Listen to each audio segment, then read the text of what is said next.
आप सभी का स्वागत है और आज के सेशन में हम लोग देखने वाले हैं आव्यूह की गुणा। ठीक है, आव्यूह की गुणा करने के लिए आपसे कम से कम 4 नंबर में क्वेश्चन पूछा जाएगा।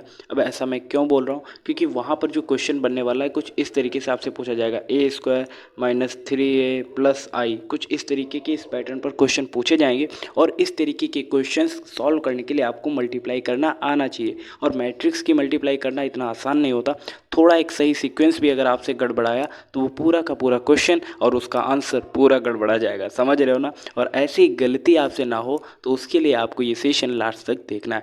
तो चलिए देखते हैं लास्ट तक ये सेशन और समझने का प्रयास करते हैं। कल की क्लास में हमने क्या सीखा था, a plus B find out करना, a minus B find out करना, 3a माइनस सी, कुछ इस तरीके से कि आव्यूह का हम एडिशन कैसे करते हैं, आव्यूह का सब्सट्रैक्शन कैसे करते हैं। तो इस तरीके के और इस पैटर्न के क्वेश्चन हमने कल सॉल्व किए थे। एंड देन आज के सेशन में हम लोग देखने वाले हैं कि मल्टीप्लाई कैसे फाइंड आउट करते हैं, है ना, इसका आव्यूह की गुणा कैसे करते हैं, ये चीज़ आज के सेशन में देखने वाले हैं। और चलिए शुरू करते हैं आज का सेशन। और आपके एग्जाम में क्वेश्चन कैसे बनेंगे, जैसे ए आव्यूह कुछ भी दिया जाएगा, ठीक है, ए आव्यूह यहाँ पर कुछ दिया गया है। अब आपसे क्वेश्चन पूछेगा कि ए स्क्वायर माइनस 3a प्लस आई, इसकी वैल्यू फाइंड आउट करो।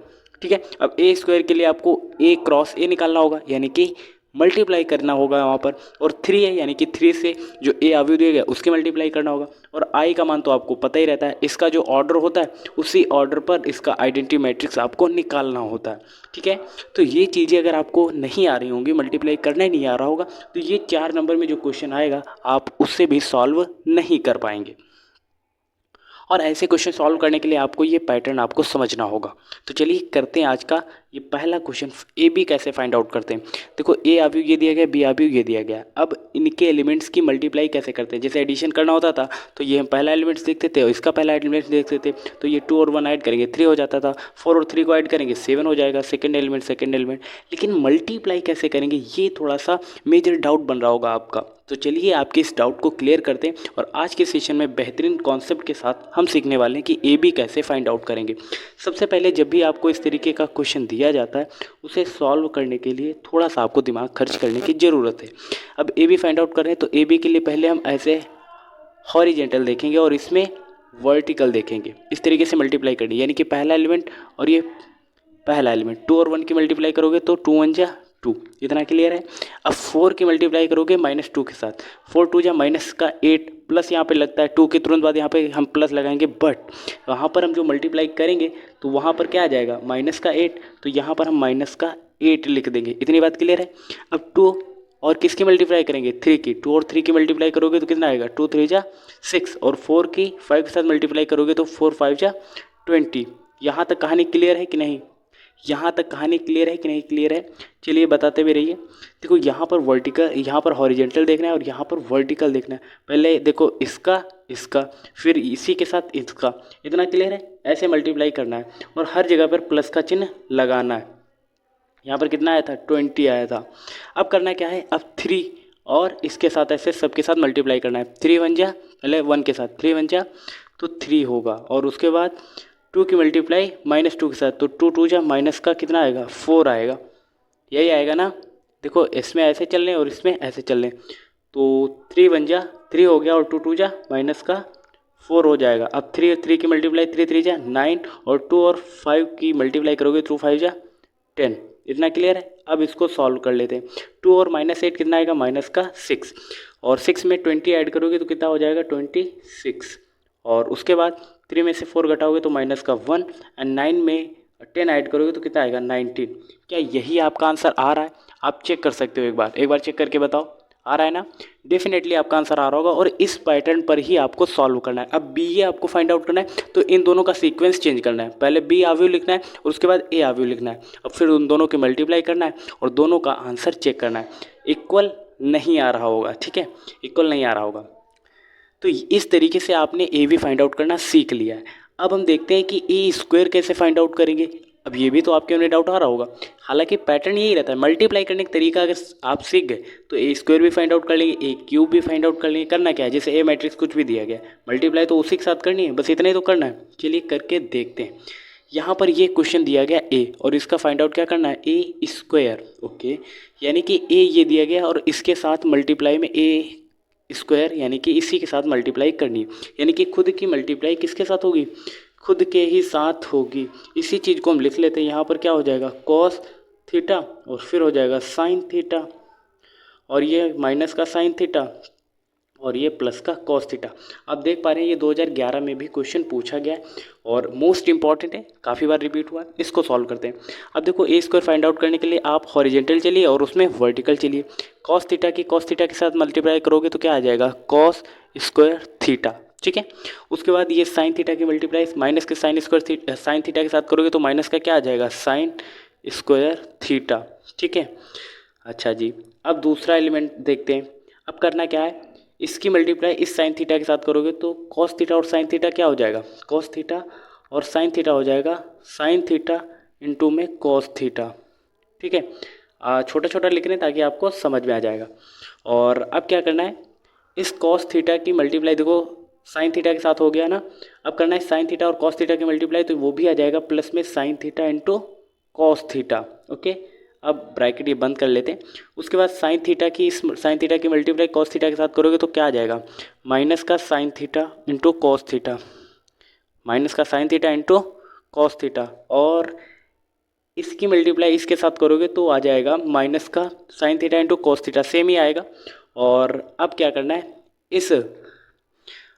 इस वाले माइनस के साइन थीटा की मल्टीप्लाई करोगे साइन थीटा के साथ तो आ जाएगा, थोड़ा सा गड़बड़ हो रहा है क्या।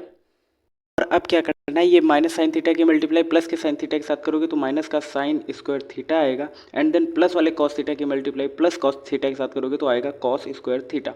अब आप ओवरऑल अगर इसे सॉल्व करेंगे तो आपको पता होना चाहिए cos square theta minus sine square theta क्या हो जाएगा cos theta, cos two theta हो जाएगा, ओके।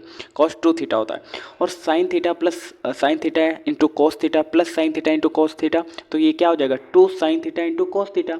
अब आपको पता होना चाहिए two sine theta into cos theta क्या होता है साइन टू थीटा, ठीक है। तो ये चीज़ आपको आ रही होगी, सेम यहाँ पर बस चिन्ह बदल जाएगा तो माइनस का टू साइन थीटा, और ये क्या हो जाएगा देखो माइनस का साइन स्क्वायर थीटा पहले लिखा है और ये कॉस स्क्वायर थीटा बाद में प्लस का लिखा है, तो cos square theta minus sine square theta क्या होता है कॉस टू थीटा। तो इस तरीके से आप इसे सॉल्व कर सकते हैं। आई होप आपको थोड़ा सा समझने में दिक्कत आई होगी, बट आप अगर इसका मल्टीप्लाई फाइंड आउट कर लेते तो आपको चीज़ें खुद ब खुद विजिबल होने लगेंगी कि किसे क्या लिखना है। यहाँ पर लिख कर मैं आपको समझा पाने में थोड़ी सी दिक्कत मुझे भी आ रही, बट अगर आपने मल्टीप्लाई करना सीख लिया देन आप इसे सॉल्व कर लेंगे, ओके। खुद से प्रयास करिएगा। उसके बाद ये दिया गया है ए, यहाँ पर ए अवयव दिया गया और ये बी अवयव दिया गया। अब आपको करना क्या है, आपको ए और बी की मल्टीप्लाई फाइंड आउट करनी है और आपको बताना है क्या ये एक शून्य अवयव है। शून्य अवयव के लिए आपको पता होना चाहिए उसके सारे एलिमेंट्स क्या होते हैं शून्य होते हैं, ठीक है। ये 2x2 का क्या है मैट्रिक्स है, 2x2 ऑर्डर का, तो ये भी 2x2 ऑर्डर का क्या बनेगा शून्य अवयव बनेगा। ये आपको सिद्ध करना है कि क्या कुछ इस तरीके से आ रहा है इसका मल्टीप्लाई, तो करके देखते हैं। बेसिकली अब यहाँ पर ए बी की मल्टीप्लाई करेंगे तो पहले चलेंगे हॉरिजेंटल और उसके बाद वर्टिकल। 1 और 1 की मल्टीप्लाई करोगे तो क्या आ जाएगा प्लस का 1, -1 और +1 की मल्टीप्लाई करोगे तो माइनस का 1 आएगा। तो ये हम सॉल्व कर रहे हैं। अब उसके बाद 1 और इस वाले 1 की मल्टीप्लाई करेंगे, ये वाला हो गया ना फर्स्ट वाला, आप सेकंड में देखेंगे 1 और 1 की मल्टीप्लाई 1 आएगा, -1 और +1 की मल्टीप्लाई माइनस का 1, अब ये माइनस का 1, अब दूसरे सेकंड में चलेंगे सेकंड रो में, माइनस का 1 और ये प्लस का 1 तो माइनस का 1 और ये प्लस का 1 और प्लस का 1 तो क्या आ जाएगा प्लस का 1, ओके। -1 के इस +1 के साथ मल्टीप्लाई करेंगे तो माइनस का 1 और +1 की मल्टीप्लाई करेंगे +1 के साथ तो प्लस का 1। अब आप इसे सॉल्व करिए, ये ए बी बराबर हम फाइंड आउट कर रहे हैं क्या ए बी बराबर, ओके। देखो +1 में से 1 घटाओगे कितना आएगा 0, 1 में से 1 घटाओगे 0, -1 +1 तो क्या हो जाएगा 0, -1 +1 क्या हो जाएगा 0, और यही हमें फाइंड आउट करना था। तो ये क्या है एक शून्य अवयव है जिसके सारे एलिमेंट्स क्या हैं शून्य है, एंड देन यही आपको सिद्ध करना था। और अगर आप इसे सॉल्व कर लेते हैं तो डेफिनेटली 2 नंबर तो आपको एग्जाम में मिल ही जाएगा। तो इस पैटर्न पर ये क्वेश्चन पूछे जाएंगे। और लास्ट में जैसे मैंने ये क्वेश्चन आपको बताया था, ये वाला क्वेश्चन, जैसे आपने ए बी निकाला, ठीक है। जैसे चलो क्वेश्चन कैसे पूछा जाएगा, जैसे हमने ये दे दिया 2 3 1 4, ये क्वेश्चन आपको मैंने दे दिया। अब करना क्या है, जैसे इसका क्वेश्चन पूछा जाएगा कुछ इस तरीके से a² - 3a + आई का मतलब समझते हो आइडेंटिटी मैट्रिक्स। आइडेंटिटी मैट्रिक्स कितने ऑर्डर का बनेगा जितना ऑर्डर आपका इसका होगा। तो आइडेंटिटी मैट्रिक्स देखो इसमें रो कितने 1 2, कॉलम कितने 1 2, यानी कि 2x2 का क्या बन जाएगा आपका आइडेंटिटी मैट्रिक्स, यानी कि 1 0 1 0 1, कुछ इस तरीके का आपका आइडेंटिटी मैट्रिक्स बनेगा। अब आपको सॉल्व करना क्या है, आपको सबसे पहले ए स्क्वायर फाइंड आउट करना है, जब आप ए स्क्वायर फाइंड आउट कर लेंगे देन उसके बाद आपको 3a यानी कि इसके साथ जो एलिमेंट्स ये दिए गए इनकी 3 के साथ मल्टीप्लाई करके जो मैट्रिक्स बनेगा वो यहाँ पे लिखना है प्लस आइडेंटिटी मैट्रिक्स। अब इन तीनों को क्या करना है, सॉल्व करना है, इसमें से इसको घटाना है और प्लस ये ऐड करना है, बस आंसर आ जाएगा। आप समझ गए होंगे तरीका, अगर समझ गए तो आप खुद से प्रैक्टिस करिए, एनसीईआरटी किताब उठाइए और ज़्यादा से ज़्यादा क्वेश्चन सॉल्व करेंगे, तभी आपको बेनिफिट्स इसका आपको मिलेंगे। ठीक है, अभी मैं आपका कॉन्सेप्ट क्लियर करके आगे बढ़ूँगा, तो अगर आपने प्रैक्टिस नहीं करी होगी तो पीछे की चीज़ें धीरे धीरे आप भूलते भी चले जाएंगे, जिसका बेनिफिट आपको नहीं मिल पाएगा, है ना। तो प्रैक्टिस आप करते रहिएगा। और ये क्वेश्चन आपके लिए होमवर्क के तौर पे यहाँ पर मैंने जैसे ए स्क्वायर निकालना बताया कैसे निकालेंगे, और उसी पैटर्न पर है कि ये क्वेश्चन एनसीईआरटी की किताब में आप देख सकते हैं इसको। ठीक है, मिल जाएगा आपको। एंड लास्ट में यही कहना चाहूँगा कि छोटों को प्यार दे, बड़ों को सम्मान दे और अपना व्यक्तित्व इस प्रकार विकसित करें कि महिलाएं आपके पास सुरक्षित महसूस करें। और कल की वीडियो में मैं आपको बताने वाला हूँ कि अवयव की कोटि कैसे फाइंड आउट करते हैं और अवयव में जो भी एलिमेंट्स होते हैं उनकी संख्या कैसे फाइंड आउट करते हैं। तो ये सीखेंगे कल की क्लास में। तब तक के लिए जय हिंद, नमस्कार।